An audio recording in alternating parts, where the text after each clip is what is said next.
Tonight, Denver Public Schools remains at the bargaining table with the teachers union. They're trying to settle on a new contract because the current one expires in less than 12 hours. The last contract negotiations ended with a teacher strike in 2019. Today, both sides tell Jennifer Meckles they're optimistic they can reach an agreement this time around.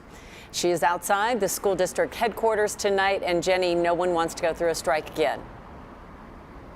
Nobody, Kim. Neither side, nor the reporters who are covering it, nor the public and the students who go to these schools. Nobody wants to do that again.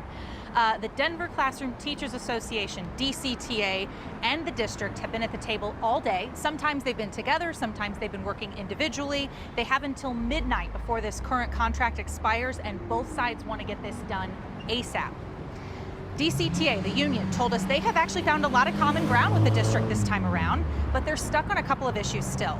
That includes compensation, benefits, class sizes. DCTA told me today they're asking for a 12% cost of living increase, and the union says the district is offering about a fourth of that.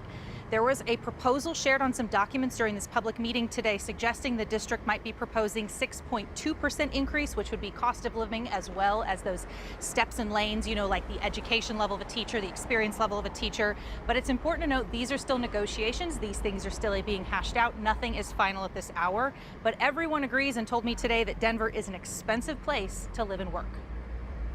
It is incredibly difficult and expensive to live in Denver. As you may well know, the inflation rate is 8–9%.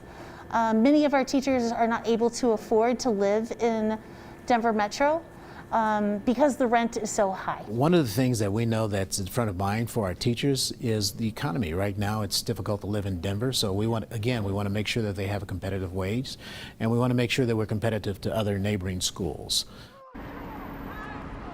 And this, again, 2019, is what both sides would like to avoid this time around. The strike that we saw after negotiations failed last time around.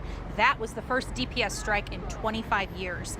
Now, while both sides want to reach this agreement today, they also tell me there are options if this doesn't happen today that do not include a strike. Things like contract extensions, future mediation. So we have a lot of ways to go before anything like that could be on the table again today, and nobody's talking about a strike, to be very clear.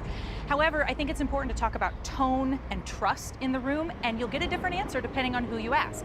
If you ask the district, they say the tone is good, it is collegial, they're building a lot of trust with the union since these pandemic years were so tough. But if you ask the union, Kim, it's a little bit of a different answer. They feel like that the numbers or the portrayal of certain information from the district today is wrong. They push back on that several times during meetings, and they say there is still a lot of mistrust to work through. Well, okay, they've got several hours, and the strike memories are kind of fresh in everyone's mind, so let's hope that everything comes to the table and everything's signed on the dotted line by midnight. So thank you, Jenny. We know you'll update us throughout the evening. Okay.